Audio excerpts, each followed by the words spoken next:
আপনার বাড়ির সামনে গিয়ে পরিবার সহ্য করতে পারবেন না, পারবে ভাই? পারবে?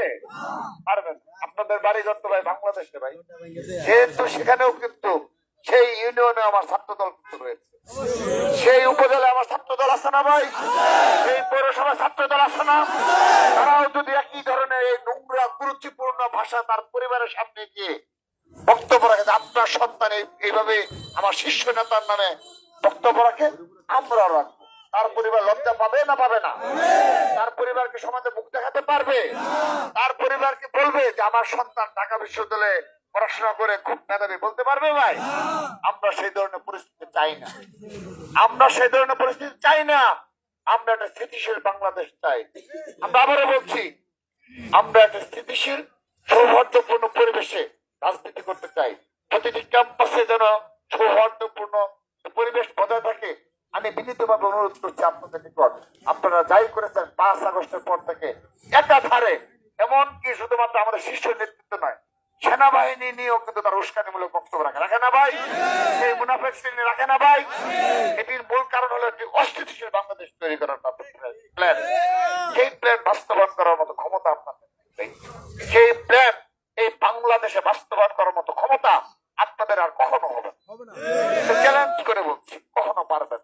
আপনারা এই গুটি এক ক্ষুদ্র অংশ এগুলো করে যেতে পারেন, করে দেখতে পারেন। আমরা যদি ক্যাম্পাস গুলোতে সেম অবস্থা করি, আপনারা কিছুই করতে পারবেন।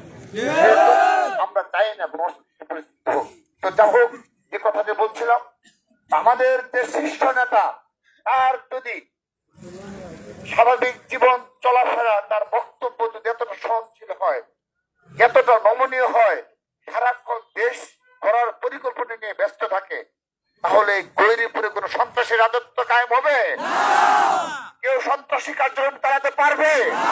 যদি সন্ত্রাস মুক্ত গৈরীপুর চান, যদি আপনাদের অধিকার, ভোটের অধিকার, সাধারণ জনগণের ভোটের অধিকার প্রতিষ্ঠার জন্য সাধারণ জনগণের শাসন চান, সৎ শাসন চান, তাহলে অবশ্যই ধানের শীষের পদপ্রার্থী ইঞ্জিনিয়ার ইকবাল হোসেনকে অবশ্যই জয়লাভ করাতে হবে।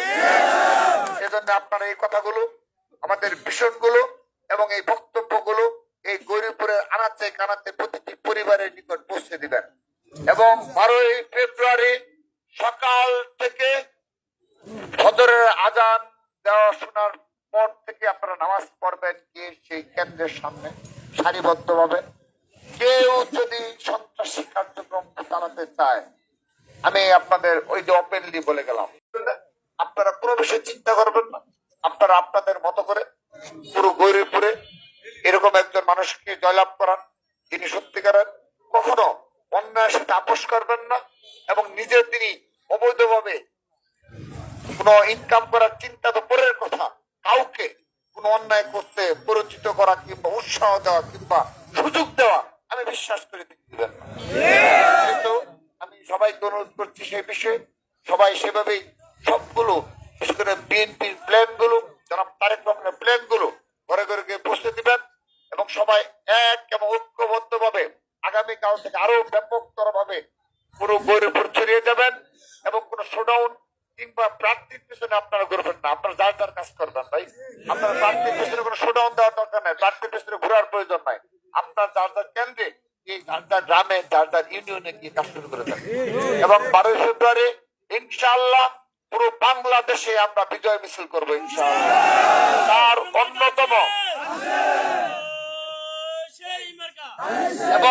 তার অন্যতম অংশ হবে ইনশাআল্লাহ এই গৈরীপুরের ঐতিহাসিক বিজয় আমরা উদযাপন করব, আপনারা উদযাপন করবেন।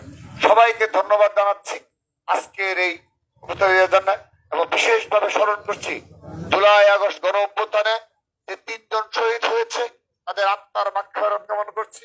বিশেষ করে ছাত্র দলের ইউনিয়নের বিপ্লব, যে আমাদের বিপ্লব হাসান, যিনি ইউনিয়নের সহসভাপতি ছিলেন, তার পরিবারের প্রতি এবং তার রুহের আত্মার মাগফিরাত কামনা করছি। সবাই ভালো থাকবেন, আবারও দেখা হবে ইনশাআল্লাহ, এবং আবারও দেখা হবে ইনশাআল্লাহ, বিজয়ে দেখা হবে ইনশাআল্লাহ। সবাইকে ধন্যবাদ। আমাদের